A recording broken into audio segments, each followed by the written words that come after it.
Assalamualaikum sahabat hikmah tersembunyi yang berbahagia. Bayangkan, di sebuah sore yang tenang, terdengar jeritan pilu seorang ibu tua, tubuhnya terikat erat dengan tali, mulutnya dilakban hingga tak bisa bersuara. Dari balik matanya yang basah, ia hanya bisa menatap nanar pada menantunya sendiri yang tanpa belas kasih menyeret tubuhnya ke arah bagasi mobil. Namun sebelumnya, bagi yang beragama Islam, mari tinggalkan sholawat di komentar, agar sholawat ini menjadi saksi kita di akhirat kelak. Jangan lupa juga like dan subscribe channel ini ke teman ataupun keluarga terdekat kita, untuk membantu menyebarkan dakwah Islam dalam bentuk cerita. Pak Lurah Arman, begitu warga memanggilnya. Di mata masyarakat, ia adalah sosok yang disegani. Wajahnya selalu dihiasi senyum ramah setiap kali menyapa tetangga. Ucapannya terdengar bijak ketika berbicara di balai desa. Bahkan tak sedikit warga yang menganggapnya sebagai panutan karena sikapnya yang terlihat penuh wibawa. Namun, siapa sangka, di balik semua itu, tersembunyi sifat yang keras, penuh amarah, dan jauh dari kata penyayang.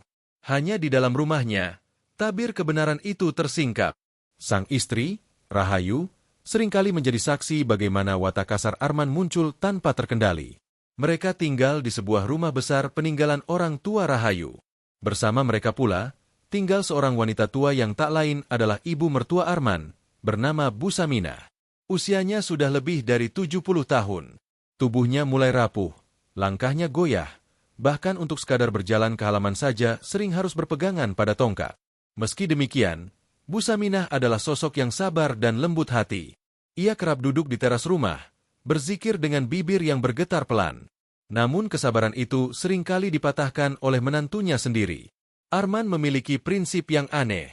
Ia tidak ingin istrinya Rahayu mengotori tangan dengan pekerjaan rumah. Baginya, seorang istri harus selalu terlihat cantik dan segar, tanpa perlu lelah berkeringat. Pekerjaan membersihkan rumah, halaman, bahkan pekerjaan kasar lainnya, selalu dipaksakan kepada Bu Saminah. Padahal, jelas terlihat betapa renta tubuh ibu tua itu. Saat diminta menyapu halaman, keringat bercucuran meski baru menggerakkan sapu sebentar. Nafasnya tersengal, tubuhnya gemetar, dan seringkali harus berhenti untuk sekadar duduk menenangkan diri. Namun Arman tak peduli. Ia hanya ingin rumahnya terlihat bersih, sementara istrinya tidak perlu bersusah payah. "Mak, jangan manja. Kalau cuma nyapu halaman aja masa gak sanggup? Udah sepuh masih mau santai-santai terus," ucap Arman dengan nada tinggi, membuat Bu Saminah hanya bisa terdiam dengan air mata yang menetes. Sejak hari itu, permusuhan kecil di dalam rumah mulai tumbuh. Perlakuan kejam Arman pada ibu mertuanya perlahan menjadi benih dari sebuah bencana besar yang kelak akan menimpa dirinya. Di balik sosok Pak Lurah Arman yang terlihat gagah dan berwibawa di mata masyarakat, ada satu sosok tua yang seringkali tak dianggap keberadaannya. Dialah Bu Saminah, ibu mertua yang kini hidup dalam kerentaan. Tubuhnya kurus, kulitnya keriput, rambutnya memutih, dan langkahnya sering goyah setiap kali berjalan. Usianya yang sudah melewati 70 tahun membuat banyak sendi tubuhnya terasa kaku, hingga sekadar berdiri terlalu lama pun menjadi hal yang menyakitkan. Namun, Bu Saminah tetap berusaha kuat. Ia tak ingin selalu bergantung pada orang lain, meski kenyataannya dirinya seringkali tak sanggup melakukan apa-apa. Bu Saminah dikenal warga sebagai sosok penyabar. Dulu, ia aktif mengikuti pengajian di masjid. Bibirnya tak pernah lepas dari zikir, hatinya selalu terikat pada Allah. Tapi seiring bertambahnya usia, ia lebih banyak duduk di kursi tua di teras rumah, memandang halaman sambil memegang tasbih kecil yang sudah usang. Hatinya ikhlas menerima keadaan, walau di dalam rumah sering menerima perlakuan yang menyayat hati dari menantunya. Pak Lurah Arman tak pernah mau tahu keadaan Bu Saminah. Baginya, ibu mertua hanyalah beban. Ia sering berucap, "Kalau cuma duduk saja, untuk apa ada di rumah ini? Lebih baik bantu beres-beres." Kata-kata itu menusuk hati Bu Saminah, tapi ia hanya menunduk. Ia tahu, melawan Arman hanya akan memicu amarah yang lebih besar. Rahayu, sang anak sekaligus istri Arman, sebenarnya sering merasa iba pada ibunya. Namun ia juga tak punya keberanian untuk melawan suami yang temperamen itu. Hanya bisa menenangkan dengan pelukan, meski pelukan itu tak pernah cukup untuk menghapus luka batin seorang ibu. Hari demi hari, beban semakin berat dirasakan Bu Saminah. Saat pagi datang, ia sering dipaksa menyapu halaman. Padahal, untuk berjalan saja harus berpegangan pada tongkat kayu. Nafasnya sering terengah, punggungnya membungkuk, dan kedua tangannya gemetar menggenggam sapu. Sesekali ia terbatuk, debu yang berterbangan membuat dadanya sesak. Namun jika ia menolak, suara bentakan Arman akan terdengar lantang memenuhi rumah. Bentakan yang membuat tubuh tua itu bergetar, dan air matanya mengalir tanpa henti. Tetangga-tetangga kadang melihat Bu Saminah berjalan tertatih dengan sapu di tangan. Mereka hanya bisa berbisik prihatin, sebab tak ada yang berani menegur langsung Pak Lurah. Bagaimanapun, Arman adalah pemimpin desa. Wibawa dan kekuasaannya membuat orang lain memilih diam, meski di hati mereka teriris melihat penderitaan seorang ibu renta yang dipaksa bekerja melampaui batas kemampuannya. Dalam sepi malam, Bu Saminah sering berdoa dengan suara lirih. Ia memohon kepada Allah agar diberi kesabaran menghadapi menantunya. Ya Allah, kuatkanlah hamba MU yang lemah ini. Jangan biarkan aku menjadi beban bagi anakku. Jangan biarkan aku menjadi penyebab keburukan di rumah ini, ucapnya dalam tangis yang terpendam. Doa itu menjadi penguat satu-satunya ketika setiap hari tubuhnya dipaksa melawan kelemahan usia. Namun apa yang dialami Bu Saminah hanyalah awal dari ujian panjang. Sikap keras kepala Arman semakin hari semakin menjadi. Ia tak pernah mau memahami keadaan, dan justru merasa berhak memperlakukan ibu mertuanya semena-mena. Ibarat bara kecil yang dibiarkan, perlakuan kejam itu pelan-pelan berubah menjadi api besar. Dan api itu kelak akan melahap kehidupan Arman sendiri. Bab ini adalah saksi betapa lemahnya seorang ibu tua yang harus berhadapan dengan menantu berhati batu. Penderitaan demi penderitaan ia telan dalam diam, sementara mata dunia seolah buta terhadap apa yang sebenarnya terjadi di balik pintu rumah seorang lurah yang dihormati. Hari itu matahari baru saja naik, sinarnya menembus jendela rumah besar milik Pak Lurah Arman. Di ruang makan, Rahayu sedang sibuk menyiapkan sarapan sederhana untuk suaminya. Wajahnya terlihat cantik dan terawat, meski ada sorot lelah di matanya. Sejak menikah dengan Arman, ia jarang sekali disentuh oleh pekerjaan rumah. Semua itu karena aturan keras dari suaminya. Menurut Arman, istrinya tidak pantas mengerjakan hal-hal kotor, apalagi sampai membuat tubuhnya lelah. Ia ingin Rahayu hanya duduk manis, melayani dirinya, dan selalu terlihat cantik di hadapan orang banyak. Namun aturan itu bukanlah bentuk kasih sayang. Sebaliknya, aturan itu menjadi belenggu yang justru menyiksa orang lain, yaitu ibu mertuanya sendiri. Bu Saminah yang sudah renta dipaksa menggantikan semua pekerjaan rumah. Menyapu, mengepel, mencuci, hingga membersihkan halaman yang luas. Semua itu dilakukan meski tubuh tuanya seringkali roboh tak kuat menahan sakit. Yuyun, kamu jangan sekali-kali capek-capek ngurusin rumah ini. Kamu istriku, harus selalu kelihatan cantik. Urusan bersih-bersih biar emakmu saja, kata Arman dengan suara lantang di meja makan, sambil menyeruput kopi hangat. Rahayu terdiam. Hatinya bimbang. Ia tahu ibunya sudah tidak sanggup melakukan semua pekerjaan itu. Namun di satu sisi, ia juga takut pada amarah suaminya. Tapi, Mas, kasihan emak. Kakinya saja sudah susah buat jalan, jawab Rahayu dengan suara pelan, hampir berbisik. Sekejap wajah Arman berubah tegang. Ia menatap tajam istrinya, tatapan yang membuat Rahayu menunduk ketakutan. Aku bilang jangan ikut campur. Kalau emakmu nggak kerja, rumah ini mau jadi apa? Kamu mau jadi perempuan kotor yang tangannya penuh tanah? Aku nggak mau itu terjadi, ucap Arman dengan nada tinggi. Bu Saminah yang mendengar percakapan itu dari dapur, hanya bisa meneteskan air mata. Hatinya hancur, bukan karena dipaksa, tetapi karena anak kandungnya sendiri tak berdaya membelanya. Ia berusaha menutupi tangisnya dengan batu kecil, lalu kembali menyeret langkah lemah menuju halaman. Sapu lidi ia genggam, meski tangannya gemetar hebat. Tetangga yang lewat sering melihat pemandangan itu. Seorang ibu tua, dengan punggung membungkuk, membersihkan halaman luas seorang lurah. Mereka hanya bisa berbisik lirih. Kasihan Bu Saminah, sudah sepuh masih disuruh kerja keras. Tapi tak satu pun yang berani menegur. Semua takut pada kedudukan Arman yang dihormati warga. Hari demi hari, aturan itu semakin mencekik. Rahayu tak pernah diizinkan mengerjakan pekerjaan rumah, bahkan ketika ia sendiri ingin membantu. Jika ketahuan menyapu atau mencuci, Arman akan marah besar. Aku nggak mau istriku capek. Kalau emakmu masih hidup, dia yang harus bersin semuanya. Jangan pernah melawan kata-kataku, bentaknya suatu pagi, membuat suasana rumah mencekam. Rahayu hanya bisa terdiam sambil memeluk ibunya di malam hari. Ia menangis dalam pelukan itu, menyesali mengapa suaminya begitu keras dan tega.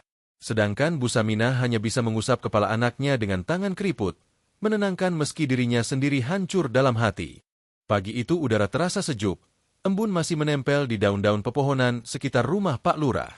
Burung-burung berkicau di kejauhan, namun suasana damai itu tidak pernah benar-benar terasa di dalam rumah besar milik Arman. Di dapur, Bu Saminah tengah mencoba menyiapkan sapu lidi. Tubuhnya gemetar, napasnya pendek-pendek, namun ia tetap memaksakan diri karena sejak subuh tadi sudah mendengar suara Arman yang menggerutu soal halaman rumah yang kotor. "Mak, halaman itu penuh daun kering. Kalau sampai ada tamu lihat, malu aku jadi lurah. Cepat bersihkan," bentak Arman sambil duduk di kursi, menyeruput kopi. Bu Saminah menunduk, mencoba menyusun kata-kata dengan hati-hati. "Men, emak nggak kuat lagi. Untuk jalan saja emak harus berpegangan. Tolonglah, biar Yuyun saja yang bersihkan halaman." Ucapan itu seketika membuat wajah Arman berubah. Kopi yang tadi ia nikmati, kini terasa hambar di lidahnya. Ia menatap Bu Saminah dengan pandangan marah. "Apa? Kamu berani menolak perintahku? Jangan mimpi istriku yang cantik itu ngurusin pekerjaan rendahan kayak gitu. Kamu masih bisa jalan, kan? Jadi jangan pura-pura lemah." Suasana menjadi tegang. Rahayu yang baru keluar dari kamar terkejut mendengar bentakan itu. Ia berusaha menengahi. "Mas, tolong jangan keras sama emak. Aku nggak apa-apa kok kalau harus bersihin halaman. Biarlah aku yang kerjakan." Namun ucapan itu justru menyulut api amarah Arman. Tangannya menghentak meja hingga piring bergetar. "Aku sudah bilang jangan campur urusan ini. Kamu itu istriku, harus nurut sama aku. Jangan sekali-kali melawan." Rahayu terdiam, matanya berkaca-kaca. Ia tahu jika terus memaksa, amarah Arman bisa lebih berbahaya. Bu Saminah, dengan tubuh rapuhnya, hanya bisa memegang tongkat dan menahan perih di dada. Perlahan ia berjalan menuju halaman, sapu lidi di tangan, meski kakinya hampir tak mampu menopang tubuhnya sendiri. Langkah demi langkah terasa seperti beban berat. Setiap kali sapu digerakkan, tubuhnya goyah. Daun-daun kering berterbangan tertiup angin, sementara debu mulai naik ke udara. Bu Saminah batuk pelan, dadanya sesak. Namun ia tahu, jika berhenti, Arman pasti akan marah lebih besar lagi. Di teras, Arman duduk dengan wajah penuh kemenangan. Ia merasa telah menegakkan aturan rumah yang ia banggakan. Dalam pikirannya, ia sedang menjaga martabat istrinya agar tidak terlihat kotor di hadapan orang lain. Padahal, yang ia lakukan hanyalah menindas seorang ibu tua yang seharusnya dihormati. Tetangga yang melintas di depan rumah memperhatikan Bu Saminah yang menyapu dengan tubuh membungkuk. Mereka saling berbisik lirih. Kasihan sekali Bu Saminah, sudah sepuh masih dipaksa kerja. Namun tidak ada satupun yang berani berbicara langsung pada Arman. Jabatan lurah membuat semua orang memilih diam. Hari itu menjadi awal pertengkaran besar di dalam rumah. Arman mulai menunjukkan sisi gelapnya yang tidak lagi bisa ditutupi. Ia tak hanya memaksa, tapi mulai membentak dan mempermalukan ibu mertuanya sendiri. Rahayu semakin terhimpit, hanya bisa menangis diam-diam sambil melihat ibunya diperlakukan tidak manusiawi. Sejak pertengkaran pagi itu, sikap Arman terhadap ibu mertuanya semakin dingin dan kasar. Ia tak lagi menutupi emosinya di depan istri, bahkan di depan orang-orang yang kebetulan bertandang ke rumah. Di matanya, Bu Saminah hanyalah penghalang yang membuatnya merasa terganggu. Sore itu, angin bertiup cukup kencang. Daun-daun jati berguguran memenuhi halaman luas rumah Pak Lurah. Rahayu yang melihat keadaan itu sebenarnya ingin mengambil sapu dan membersihkannya sendiri. Namun baru saja ia berdiri dari kursi, Arman sudah melotot dengan tatapan tajam. "Kamu mau apa, Yuyun?" tanyanya dengan nada mengancam. Rahayu menelan ludah, tangannya gemetar. Aku mau bantu bersihin halaman, Mas." "Kasihan emak, kakinya sudah sakit. Dia pasti nggak kuat kalau harus nyapu sendirian." Arman menggebrak meja hingga gelas hampir tumpah. "Aku sudah bilang jangan pernah menyentuh pekerjaan itu. Aku nggak mau istriku jadi kotor. Kalau halaman berantakan, biar emaknya yang bersin. Dia masih bisa jalan, masih bisa gerak, berarti masih bisa kerja." Rahayu terdiam. Matanya mulai berkaca-kaca. Dalam hati ia ingin melawan, tapi lidahnya keluh. Ia hanya bisa menunduk, takut amarah suaminya semakin membara. Tak lama kemudian, Bu Saminah keluar dari kamar dengan langkah tertatih. Nafasnya sudah tersengal sebelum sapu berada di tangannya. Men, tolonglah, emak nggak kuat lagi. Jalan saja susah, apalagi bersihin halaman sebesar ini. Biarlah Yuyun yang melakukannya. Emak bisa bantu di dapur saja. Namun bukannya iba, Arman justru tertawa sinis. Hahaha, alasan saja. Jangan manja, Mak. Kalau cuma nyapu halaman aja nggak sanggup, buat apa masih hidup? Kata-kata itu menusuk jantung Bu Saminah. Tubuh tuanya gemetar hebat, air matanya jatuh tanpa bisa ditahan. Dengan sisa tenaga, ia menggenggam sapu lidi, mencoba bergerak ke arah halaman. Langkahnya goyah, tongkat yang biasanya menemaninya ditinggalkan begitu saja karena kedua tangannya harus memegang sapu. Setiap gesekan sapu di tanah membuat dadanya semakin sesak.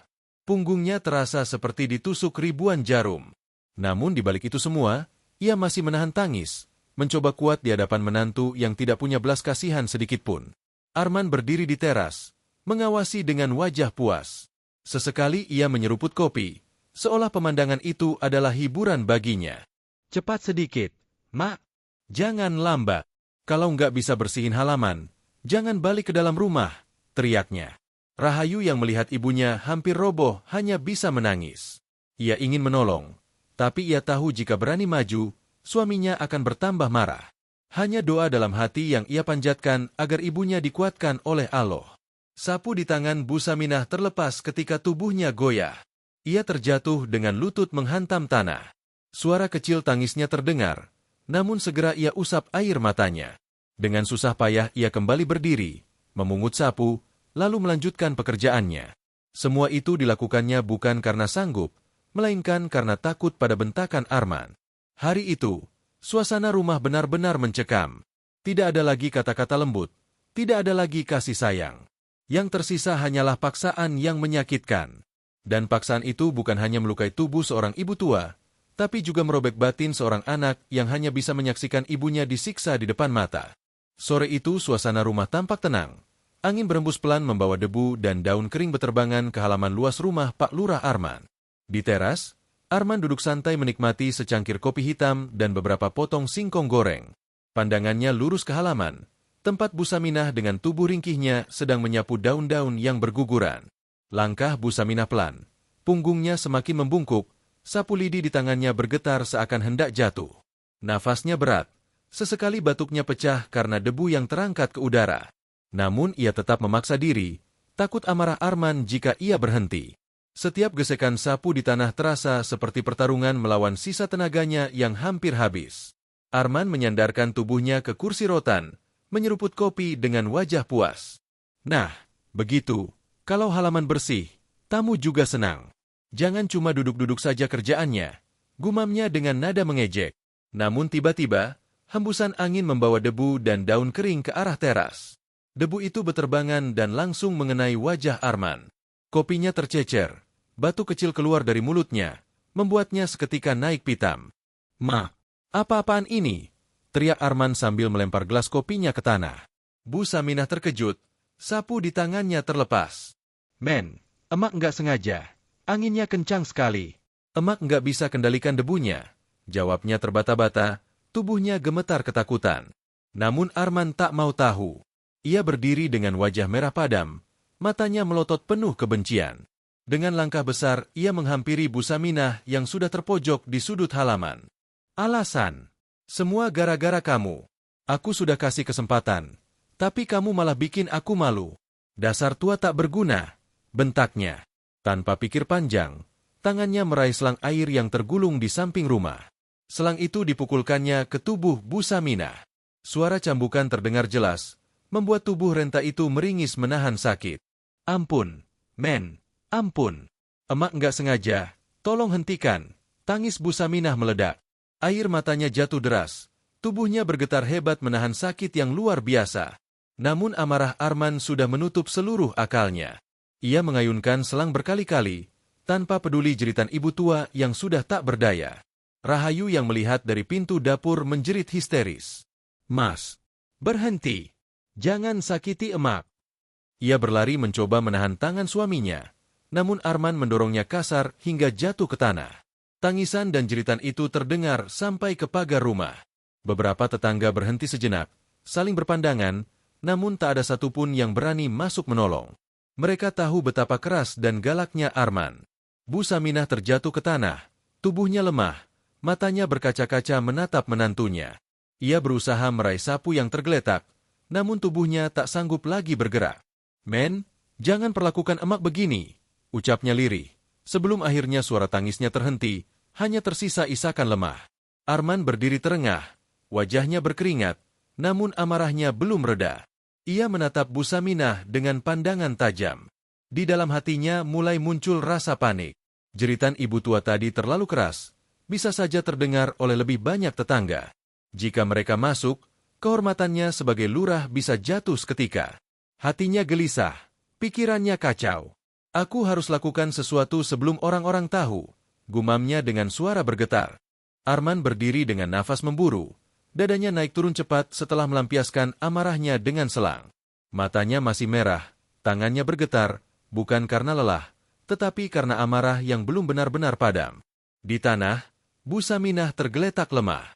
Tangannya menutupi wajah, tubuh tuanya gemetar hebat, sementara air mata membasahi pipinya yang keriput. Rahayu berlari kembali menghampiri ibunya. Ia memeluk tubuh renta itu sambil menangis terseduh. "Emak, sabar ya, Mak," ucapnya lirih. Ia ingin menolong, tapi tubuhnya sendiri terasa lemah setelah didorong keras oleh Arman. Namun, bukannya sadar, Arman justru melangkah mendekat dengan tatapan tajam. "Sudah cukup. Jangan lebay, Yun. Dia itu sengaja bikin aku malu. Kau tahu betul, aku benci kalau ada yang merusak ketenangan rumah ini." Suaranya menggema memenuhi halaman. "Mas, tolong hentikan. Emak sudah nggak kuat, jangan sakiti lagi," pinta Rahayu dengan suara bergetar, memohon belas kasih dari seorang suami yang seharusnya melindungi. Namun kata-kata itu justru membuat Arman semakin murka. Ia meraih kembali selang yang tadi terlepas, lalu mengangkatnya tinggi, seakan ingin kembali menghantam tubuh lemah di depannya. Sorot matanya penuh amarah, seakan hilang seluruh rasa iba. Bu Saminah menutup mata, tubuhnya pasrah. Ia tidak lagi mampu melawan. Dari bibirnya yang bergetar hanya keluar satu doa lirih. "Ya Allah, lindungi hamba MU yang lemah ini." Jeritan Rahayu kembali pecah. Ia berusaha menahan tangan suaminya, namun dorongan keras membuat tubuhnya terhempas ke tanah untuk kedua kalinya. Tangisnya pecah semakin keras, bercampur dengan isak ibunya yang terikat dalam rasa sakit. Arman kini benar-benar kehilangan kendali. Ia tidak peduli lagi pada siapapun. Selang di tangannya diayunkan kembali, membuat tubuh Bu Saminah meringis dan tersungkur ke tanah. Suara isakan lirih bercampur dengan suara pukulan, menambah suasana mengerikan sore itu. Tetangga yang mendengar mulai berdiri di balik pagar, menatap dengan wajah resah. Namun tidak ada satupun yang berani mendekat. Mereka hanya saling berbisik, "Pak Lurah lagi ngamuk. Kita bisa celaka kalau ikut campur." Diam-diam mereka berdoa dalam hati, memohon agar Allah melindungi ibu tua yang sedang diperlakukan dengan kejam. Arman terhenti sejenak, matanya melirik sekeliling. Ia sadar tangisan keras ibunya dan jeritan Rahayu bisa mengundang perhatian lebih banyak orang. Wajahnya panik, pikirannya kacau. "Kalau orang lain sampai tahu, habis sudah nama baikku," gumamnya dengan suara rendah, tetapi penuh ketakutan. Dengan cepat ia melempar selang, lalu meraih tali yang tergeletak di gudang samping rumah. Rahayu terkejut, matanya melebar ketakutan. "Mas, jangan, tolong, jangan ikat emak." Namun Arman tidak mendengarkan. Ia meraih tubuh lemah Bu Saminah, mengikat tangannya dengan kasar. Tali itu kencang melingkar, membuat Bu Saminah hanya bisa meringis kesakitan. Mulutnya pun dilakban, menutup rapat jeritan yang seharusnya bisa mengguncang hati siapapun. Rahayu menangis histeris, berusaha membuka lakban itu, tapi sekali lagi Arman mendorongnya. "Diam, Yun. Kalau kau ribut, kau juga akan aku ikat," bentaknya.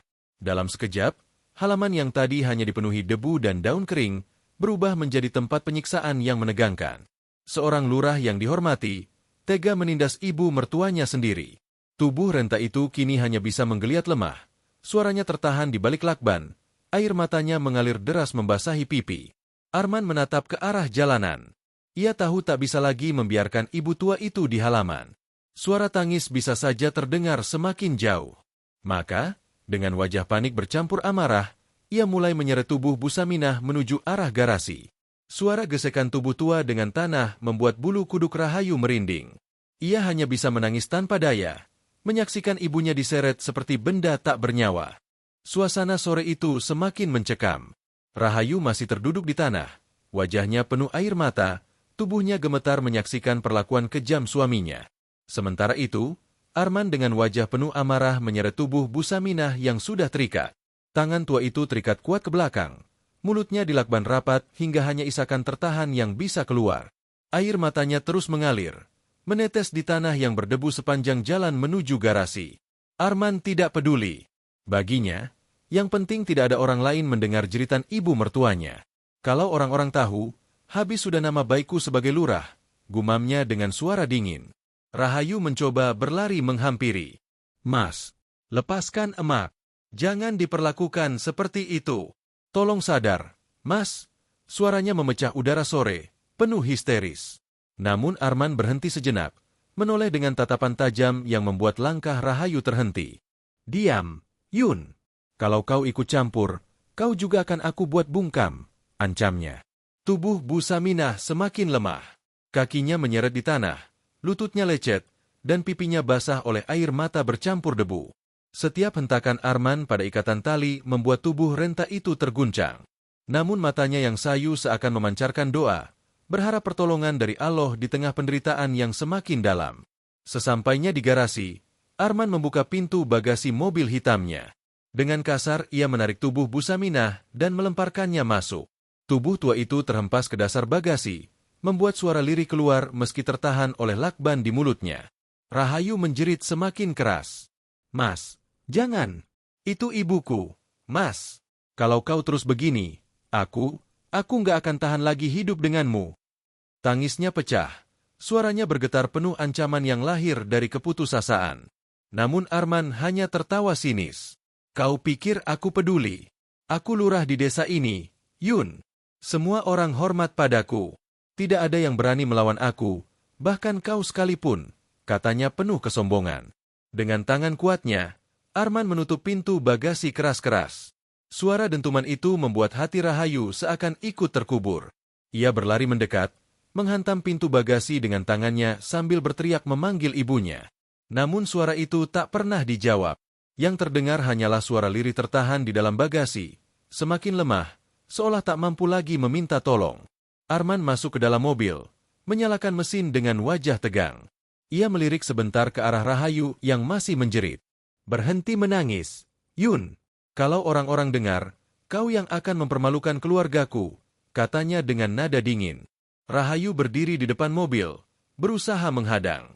Mas, kalau kau tetap pergi, aku tidak akan pernah memaafkanmu. Namun Arman justru menekan klakson keras-keras. Minggir, Yun. Jangan coba-coba halangi aku. Dengan air mata bercucuran, Rahayu akhirnya melangkah mundur. Ia tak sanggup melawan suami yang keras kepala itu. Mobil pun melaju keluar halaman, meninggalkan suara tangis dan jeritan Rahayu yang menggema di belakang. Di dalam bagasi yang gelap, Bu Saminah terbaring tak berdaya. Nafasnya tersengal. Matanya terpejam dengan air mata terus menetes.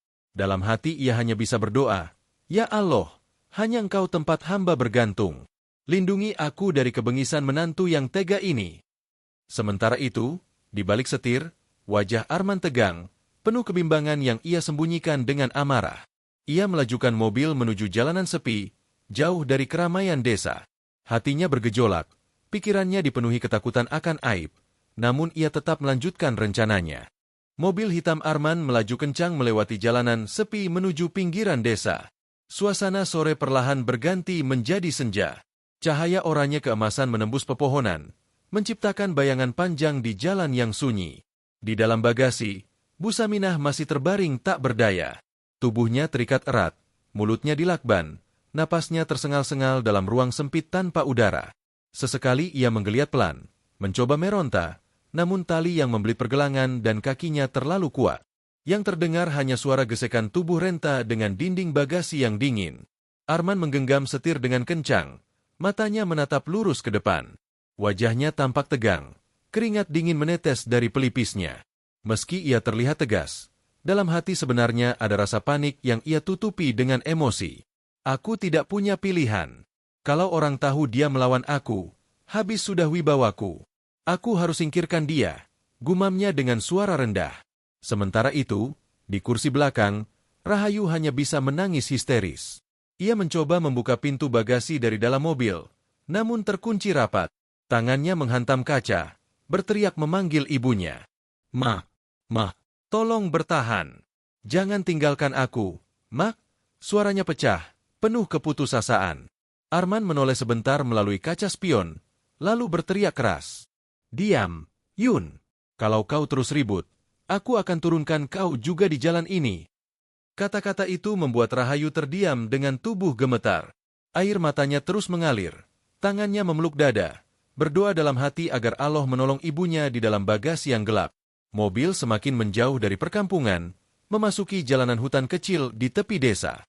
Udara semakin dingin, suara jangkrik mulai terdengar bersahutan.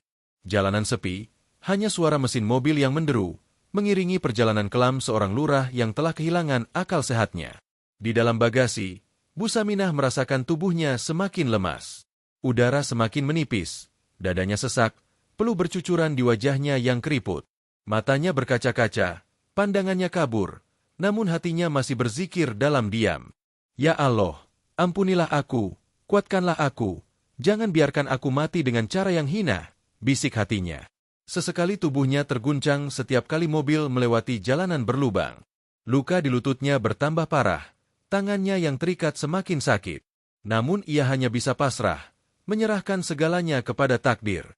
Arman terus memacu mobil hingga tiba di sebuah jalan setapak yang dikelilingi pepohonan tinggi. Ia menghentikan mobil, mematikan mesin, lalu turun dengan wajah dingin. Suara pintu mobil ditutup keras terdengar memantul di keheningan hutan. Rahayu menjerit dari dalam, memohon agar Arman tidak melanjutkan niatnya. Mas, tolong jangan lakukan ini. Itu ibuku, Mas. Jangan buang dia di sini. Namun Arman tidak menggubris. Ia berjalan ke arah bagasi, tangannya gemetar ketika hendak membuka kunci. Untuk sesaat ia terdiam, pikirannya kalut. Hatinya berperang antara ketakutan, gengsi, dan rasa bersalah. Tetapi wajahnya kembali mengeras. Ia membisikkan kata-kata kejam pada dirinya sendiri. Aku harus lakukan ini. Tidak ada jalan lain. Dengan kasar, ia membuka pintu bagasi. Cahaya senja menyorot wajah Bu Saminah yang penuh air mata. Mata renta itu menatap Arman dengan pandangan penuh luka, seakan bertanya, mengapa seorang menantu tega berbuat demikian. Namun jeritan itu tetap tertahan di balik lakban yang menutup mulutnya. Arman menarik tubuh Bu Saminah keluar dari bagasi. Tubuh lemah itu terhempas ke tanah keras, membuat isakan tertahan semakin jelas. Rahayu berteriak semakin kencang dari dalam mobil, namun tak ada yang bisa ia lakukan. Langit senja mulai gelap, warna oranye perlahan berganti kelabu. Hutan kecil tempat Arman menghentikan mobil terasa sunyi, hanya suara jangkrik dan gesekan dedaunan tertiup angin yang terdengar. Di tanah yang berdebu, Bu Saminah tergeletak lemah, tubuhnya masih terikat tali, mulutnya dilakban rapat. Matanya menatap kosong, air mata mengalir pelan di pipinya yang keriput. Arman berdiri di samping mobil, napasnya berat, wajahnya masih menegang. Ia menatap ke kanan dan kiri memastikan tak ada orang yang melihat. Di sini aman. Tidak ada yang akan tahu, gumamnya dengan suara bergetar, seolah meyakinkan dirinya sendiri. Rahayu yang masih di dalam mobil menjerit histeris. Ia berusaha membuka pintu, memukul-mukul kaca sambil berteriak. Mas, jangan buang emak di sini. Mas, tolong, kau sudah keterlaluan. Suaranya memecah kesunyian hutan, namun Arman pura-pura tidak mendengar. Dengan kasar, Arman kembali menarik tubuh Bu Saminah, menyeretnya lebih dalam ke tengah hutan. Daun-daun kering berderak di bawah langkahnya, menambah kesan mencekam. Bu Saminah hanya bisa menggeliat lemah, mencoba meronta, namun tali yang membelit pergelangan tangannya terlalu kencang. Luka-luka di tubuhnya bertambah parah, setiap goresan tanah dan ranting menambah rasa sakit yang luar biasa. Sudah cukup, Mak. Kau bikin aku malu di rumah. Kalau kau terus ada di sana, semua orang bisa tahu kelemahanku. Lebih baik kau di sini saja, biar nggak ada yang dengar tangisanmu, ucap Arman dengan suara dingin. Kata-kata itu bagai belati yang menusuk, menghancurkan sisa harapan di hati ibu tua itu. Sesampainya di tengah hutan yang lebih gelap, Arman melepaskan tubuh Bu Saminah begitu saja. Ia tergeletak di atas tanah lembab. Tubuhnya bergetar karena dingin malam yang mulai datang. Matanya memandang ke arah Arman dengan penuh luka batin, seakan ingin berkata banyak hal, namun terhalang oleh lakban yang menutup mulutnya. Arman menatap sebentar, hatinya bergejolak. Ada suara kecil dalam dirinya yang berbisik, menegurnya, "Kau tega meninggalkan ibu tua ini sendirian." Namun suara itu segera ia singkirkan dengan keangkuhan. Sudah terlambat untuk menyesal. Aku lurah. Aku harus jaga wibawa. Tidak ada yang boleh menjatuhkan aku, termasuk dia, pikirnya penuh kesombongan. Rahayu dari dalam mobil masih berteriak, tangisnya semakin kencang. "Mas, kumohon, jangan tinggalkan emak. Dia nggak pantas diperlakukan seperti ini." Namun Arman tidak peduli. Ia berbalik, berjalan menuju mobil dengan langkah cepat. Sebelum masuk, ia menoleh sebentar. Pandangan terakhirnya pada Bu Saminah begitu dingin, seakan melihat benda mati. Lalu pintu mobil ditutup, suara mesin kembali meraung, dan perlahan kendaraan itu meninggalkan hutan. Debu berterbangan di jalan setapak, meninggalkan tubuh Bu Saminah sendirian di tengah hutan gelap. Hanya suara lirih isakan yang teredam di balik lakban, nyaris tidak terdengar. Ia menggeliat pelan, mencoba meraih apa saja di sekitarnya untuk melepaskan diri, namun tenaganya terlalu sedikit. Malam pun turun perlahan, menyelimuti hutan dengan gelap pekat. Bu Saminah terbaring kaku, tubuhnya menggigil, hatinya pasrah. Dalam diam ia berdoa, "Ya Allah, jangan tinggalkan aku. Jika ini memang jalan hidupku, kuatkanlah aku. Jika Engkau kehendaki, tunjukkanlah azab MU pada menantu yang telah menzalimiku." Beberapa hari setelah kejadian malam itu, suasana rumah Pak Lurah terlihat seperti biasa. Pagi hari, Arman masih keluar rumah dengan pakaian rapi, menyapa warga dengan senyuman, dan memberi arahan di balai desa seolah tak terjadi apa-apa. Warga tetap menghormatinya, menganggapnya pemimpin yang tegas dan bijak. Tak ada yang tahu bahwa di balik wajah ramah itu, Arman menyimpan dosa besar. Namun di dalam rumah, keadaan jauh berbeda. Rahayu masih larut dalam tangisan. Setiap malam ia menangis di kamarnya, teringat wajah ibunya yang terakhir kali ia lihat terikat di bagasi mobil. Ia merasa bersalah, hatinya remuk, namun ketakutannya pada Arman membuatnya hanya bisa diam. Sesekali ia mencoba bertanya, "Mas, emak di mana sekarang?" Arman hanya menatapnya dengan dingin. "Jangan tanya lagi. Anggap saja dia sudah tidak ada. Kau jangan coba-coba cerita sama orang. Kalau ada yang tahu, nama baikku bisa hancur. Kau tahu akibatnya kalau melawan aku," ucapnya dengan nada mengancam. Rahayu terdiam, air matanya jatuh. Ia sadar tidak ada tempat baginya untuk mengadu. Tetangga yang biasa ramah pun tak pernah curiga, karena Bu Saminah jarang terlihat keluar rumah belakangan ini. Jika ada yang bertanya, Arman hanya menjawab singkat, "Sedang sakit, butuh istirahat." Dan warga percaya begitu saja. Di sisi lain, Arman mencoba menenangkan pikirannya dengan aktivitas sehari-hari. Ia duduk di teras, kembali menikmati kopi seperti biasa, seakan tidak pernah ada darah dan air mata yang jatuh di rumah itu. Namun jauh di dalam hatinya, ada rasa gelisah yang tak bisa ia hilangkan. Malam hari, ia sering terbangun tiba-tiba karena mimpi buruk. Dalam tidurnya, ia melihat sosok Bu Saminah berjalan tertatih di hutan, menatapnya dengan mata penuh air mata. Suara lirih terdengar, "Arman, mengapa kau tega?" Arman terbangun dengan keringat dingin, matanya terbelalak. Ia duduk di ranjang sambil menepuk-nepuk dadanya. Itu hanya mimpi, katanya berusaha meyakinkan diri, meski hatinya bergetar. Sementara itu, di desa mulai beredar bisikan-bisikan. Beberapa warga bertanya-tanya mengapa sudah berminggu-minggu Bu Saminah tidak terlihat lagi duduk di teras atau ikut pengajian di masjid. "Apa Bu Saminah sakit parah? Kenapa tidak pernah keluar rumah?" bisik salah satu tetangga. Namun setiap kali hal itu sampai ke telinga Arman, ia segera memotong pembicaraan. "Jangan khawatir, Mak masih hidup. Dia hanya butuh istirahat. Jangan suka ikut campur urusan rumah tangga orang," jawabnya sambil tertawa tipis. Tapi di balik senyum itu, hatinya semakin diliputi rasa takut. Ia tahu, lambat laun warga bisa curiga. Karena itu ia berusaha semakin keras menutupi semuanya dengan sikap yang terlihat baik di depan orang. Rahayu sendiri semakin hari semakin tersiksa. Hatinya tidak tenang. Ia sering duduk termenung di kamar, memandangi pakaian lama ibunya yang masih tergantung di lemari. "Emak, dimanapun emak sekarang, Yuyun rindu," bisiknya sambil menangis. Namun Arman tidak pernah peduli. Ia yakin semua perbuatannya tidak akan pernah terungkap. Ia merasa aman, seolah ia berhasil menyingkirkan satu-satunya saksi kelemahannya. Ia tidak tahu bahwa kesombongan itu hanya akan membawa dirinya semakin dekat pada azab yang sudah menunggu.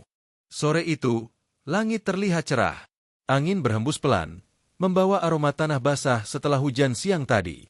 Di beranda rumahnya, Arman duduk santai, menikmati udara segar sambil melihat ke arah gudang kecil di belakang rumah. Di sana, tersandar sebuah sepeda tua milik Bu Saminah yang sudah lama tidak dipakai. Catnya mengelupas, rantainya berkarat, dan remnya sudah lama tidak berfungsi. Arman menatap sepeda itu lama.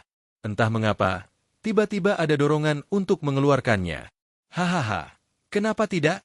Daripada bengkok begitu saja, lebih baik aku pakai buat olahraga sore," gumamnya sambil tersenyum tipis. Ia seakan lupa, sepeda itu dulunya adalah milik ibu mertuanya yang sering dipakai pergi ke pengajian atau pasar kecil. Rahayu yang melihat dari jendela hanya bisa menahan nafas. Hatinya perih, matanya berkaca-kaca. Sepeda itu menjadi pengingat akan ibunya yang kini entah di mana. Ia ingin melarang, tapi ketakutannya pada Arman membuat lidahnya keluh.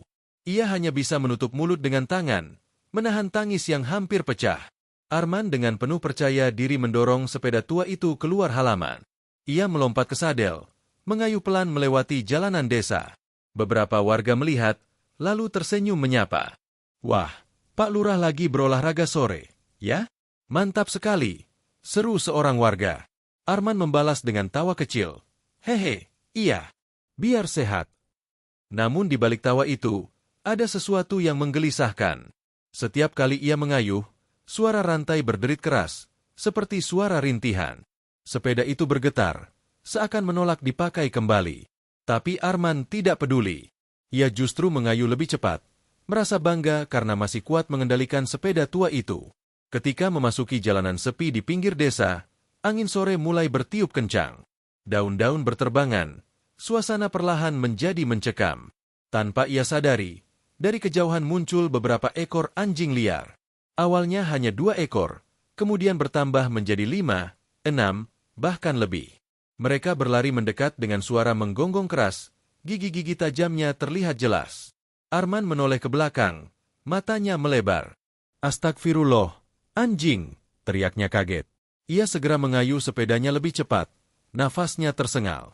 Suara rantai berderit semakin keras, roda berputar kencang, namun tubuh sepeda tua itu bergoyang tak stabil. Anjing-anjing itu terus mengejar. Gonggongannya menggema di jalanan sepi. Arman panik, keringat dingin membasahi dahinya. Ia mencoba mengendalikan sepeda, namun jalanan yang menurun membuat kecepatannya bertambah liar. Ia baru sadar, sepeda tua itu sudah tidak memiliki rem. "Ya Allah, bagaimana ini?" desisnya ketakutan. Ia mencoba menahan laju sepeda dengan kakinya, namun percuma. Gesekan keras membuat kakinya sakit, dan laju sepeda semakin tak terkendali. Di belakang, anjing-anjing liar itu tidak menyerah. Mereka terus menggonggong, berlari lebih kencang, seakan ingin menggigit tubuh Arman yang ketakutan. Di depannya, jalan semakin menurun tajam, dan dari kejauhan terdengar suara mesin besar mendekat. Sebuah truk melaju dari arah berlawanan, ukurannya besar, rodanya berderum keras menghantam aspal. Arman semakin panik, wajahnya pucat. Tangannya mencengkeram stang sepeda erat-erat, tubuhnya goyah. "Tidak, jangan sampai aku celaka," teriaknya dalam hati. Namun apa daya, laju sepeda sudah tak bisa dihentikan lagi. Sepeda tua itu meluncur semakin kencang di jalanan menurun. Suara rantai berderit memekakan telinga, bercampur dengan nafas Arman yang tersengal ketakutan. Keringat dingin membasahi seluruh tubuhnya. Dari belakang, anjing-anjing liar masih mengejar. Gonggongannya terdengar semakin buas, gigi-giginya yang tajam seolah siap menerkam kapan saja. Arman panik. Ia menoleh ke belakang, dan pemandangan itu membuat jantungnya hampir copot. Belasan anjing kini berlari bersamaan. Mata mereka merah menyala, lidah terjulur, air liur menetes dari mulutnya. Suasana hening sore itu berubah menjadi hiruk-pikuk penuh teror. "Astagfirullah, menjauh kalian! Menjauh!" teriak Arman dengan suara parau. Ia mencoba berdiri di atas pedal, mengayuh lebih kencang, seakan tenaga terakhirnya dikerahkan. Namun sepeda tua itu tidak stabil. Setiap kali roda menghantam batu kecil, tubuhnya oleng ke kanan dan kiri. Di kepalanya terngiang wajah Bu Saminah. Pandangan mata ibu mertuanya saat terakhir kali dilempar ke tanah hutan seolah kini menghantui. "Mengapa kau tega, Men?" Suara lirih itu terdengar seakan nyata di telinganya. Arman menutup telinga dengan panik. "Diam! Diam! Aku tidak bersalah!" teriaknya, meski dalam hati ia tahu dirinya sedang dihantui rasa bersalah yang teramat besar. Anjing-anjing itu semakin dekat. Salah satu ekor berlari hingga sejajar dengan roda belakang. Suara gonggongannya membuat Arman hampir kehilangan kendali. Ia menendang ke samping, berusaha menakut-nakuti, tapi justru membuat laju sepedanya semakin goyah. Jalanan di depannya semakin menurun tajam. Angin berhembus kencang, rambut Arman berantakan, matanya sulit terbuka. Ia mencoba mengerem, tapi tangannya hanya meremas tuas kosong. "Ya Allah, remnya tidak ada," jeritnya dengan wajah pucat pasi. Ia lalu mencoba menghentikan laju sepeda dengan kakinya. Gesekan keras membuat sepatu dan kulitnya terbakar panas. Rasa sakit menjalar di betisnya, membuatnya berteriak, "Ah ah ah!" Namun laju sepeda tak juga berhenti. Dari kejauhan, terdengar deru mesin besar. Sebuah truk barang melaju dari arah berlawanan. Suara klaksonnya menggema keras, memperingatkan Arman yang melaju tanpa kendali. Mata Arman melebar, wajahnya kaku. "Tidak, jangan di sini," desisnya. Namun tubuhnya sudah tak bisa menghindar. Sepeda tua itu meluncur lurus ke arah truk. Anjing-anjing di belakang berhenti sejenak. Gonggongannya menggema, seakan mereka tahu apa yang akan terjadi. Detik demi detik terasa lambat. Arman berusaha membelokkan stang, namun tangannya gemetar hebat. Nafasnya tercekat, mulutnya terbuka, matanya menatap maut yang sudah di depan mata. Ia ingin berteriak, namun suaranya tertahan di tenggorokan. "Ya Allah, selamatkan aku!" jeritnya terlambat. Benturan keras pun tak terelakkan. Suara hantaman sepeda tua dengan tubuh besar truk menggema di jalanan sepi. Tubuh Arman terpental tinggi ke udara, lalu jatuh menghantam aspal dengan keras. Suara tulang berderak, darah mengalir deras dari kepalanya. Truk berhenti mendadak. Sopirnya panik berlari keluar, melihat tubuh seorang lurah yang selama ini dihormati kini terkapar tak berdaya. Arman mengerang pelan, wajahnya pucat, matanya setengah terbuka. Nafasnya berat, tubuhnya bergetar, dan dari kepalanya darah terus mengucur tanpa henti. Anjing-anjing liar itu kini hanya berdiri di kejauhan. Gonggongannya mereda. Mereka menatap tubuh Arman yang terkapar, lalu satu persatu pergi meninggalkan tempat itu. Jalanan kembali sunyi, namun kini dipenuhi darah seorang manusia yang dulu sombong pada sesama. Tubuh Arman tergeletak di aspal. Darah terus mengucur dari pelipis dan kepalanya yang pecah akibat benturan keras. Nafasnya tersengal, matanya terbuka setengah, berusaha fokus pada langit senja yang perlahan gelap. Suara orang-orang mulai berdatangan, berlari panik setelah mendengar dentuman keras dari arah jalan menurun. "Ya Allah, itu Pak Lurah!" teriak seorang warga yang pertama kali melihat. Dalam sekejap, kerumunan mengelilingi tubuh Arman yang terkapar berlumuran darah. Sopir truk juga ikut panik. Tangannya gemetar saat mencoba menolong. "Cepat, bawa ke rumah sakit. Dia masih bernapas." Beberapa orang dengan tergesa mengangkat tubuh Arman ke atas pikap warga. Sepeda tua yang remnya sudah tak berfungsi kini hancur di pinggir jalan, seakan menjadi saksi bisu betapa takdir sedang menuntut balas atas dosa yang ia lakukan. Perjalanan menuju rumah sakit dipenuhi teriakan panik. Tubuh Arman bergetar di atas bak mobil. Darah terus mengalir dari kepala dan hidungnya. Ia mencoba bicara, tapi suaranya hanya serak lirih, nyaris tak terdengar. "Tolong, jangan biarkan aku mati," katanya dengan mata sayu. Namun setiap kata yang keluar bercampur dengan batuk darah yang membuat warga semakin ngeri. Sesampainya di rumah sakit kabupaten, para perawat bergegas membawa Arman masuk ruang gawat darurat. Dokter segera memeriksa.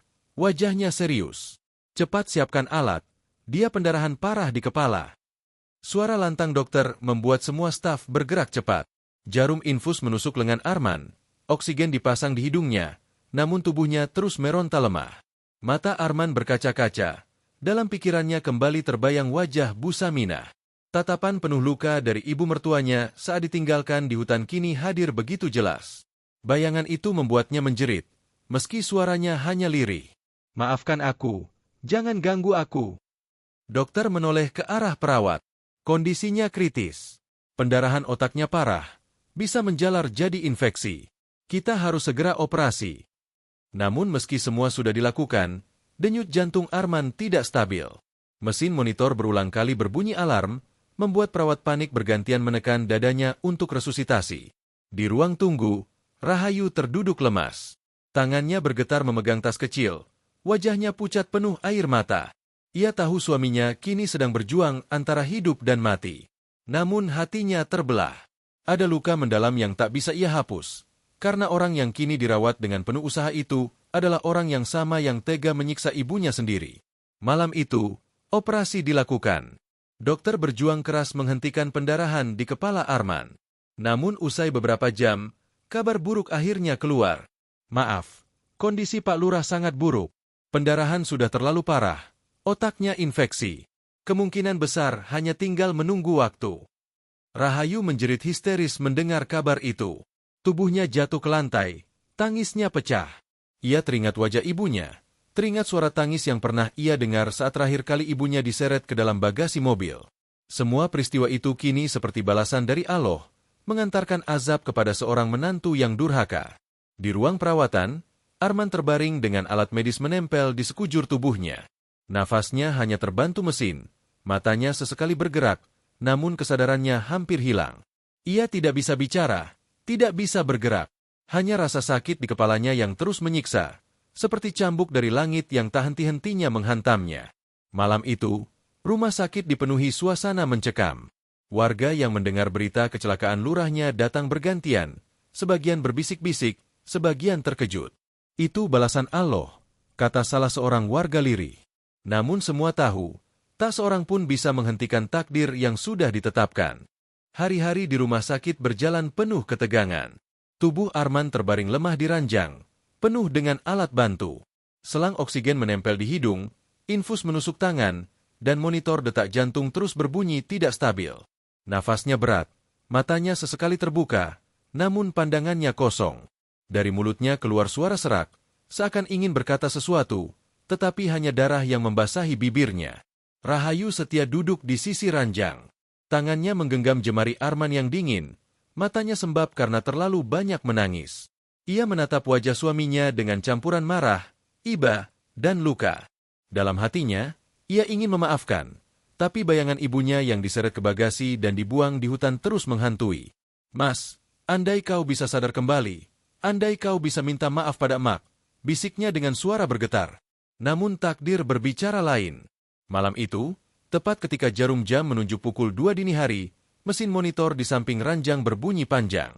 Garis di layar perlahan menurun menjadi lurus. Dokter dan perawat bergegas masuk, melakukan resusitasi, menekan dada Arman berkali-kali. Namun tak ada lagi detak yang kembali. Dengan wajah muram, dokter menatap Rahayu dan berkata, "Maaf, Pak Lurah sudah tiada." Tangis Rahayu pecah seketika. Tubuhnya jatuh lemas, air matanya mengalir deras. Kabar itu cepat menyebar ke desa. Esok paginya, rumah besar keluarga Arman dipenuhi warga. Mereka datang melayat, sebagian kaget, sebagian berbisik lirih. Azab Allah memang nyata, lurah yang selama ini sombong akhirnya meninggal tragis. Pemakaman berlangsung ramai. Warga mengiringi jenazah ke liang lahat. Doa-doa dipanjatkan. Meski banyak hati yang masih teriris karena mengingat betapa kejamnya Arman terhadap ibu mertuanya sendiri. Setelah jenazah ditutup tanah, semua orang perlahan meninggalkan makam dengan perasaan campur aduk. Namun, kejadian mengejutkan terjadi setelah itu. Menjelang sore, ketika suasana rumah mulai sepi, tiba-tiba terdengar suara pintu pagar berderit pelan. Seorang warga yang kebetulan masih berada di sana menoleh, dan matanya langsung melebar. "Astagfirullah, itu Bu Saminah," serunya kaget. Warga berbondong-bondong mendekat. Benar saja, sosok tua renta dengan tubuh kurus dan wajah penuh luka berjalan tertatih menuju rumah. Bajunya lusuh, rambutnya kusut, namun matanya penuh air mata haru. Ia benar-benar kembali. Semua terdiam. Sebagian menutup mulut karena syok, sebagian langsung menangis menyaksikan kenyataan itu. Rahayu yang mendengar suara ramai segera keluar. Begitu matanya melihat ibunya, tubuhnya langsung lunglai. "Emak, Allah masih melindungi emak," jeritnya sambil berlari memeluk tubuh tua itu. Tangisan mereka berdua pecah di halaman rumah, membuat suasana berubah menjadi haru. Warga pun ikut menangis. Sebagian langsung bersujud memuji kebesaran Allah. Mereka sadar, inilah bukti nyata balasan atas perbuatan zalim. Arman meninggal dalam keadaan mengenaskan, sementara orang yang ia zalimi justru kembali pulang dengan selamat meski penuh luka.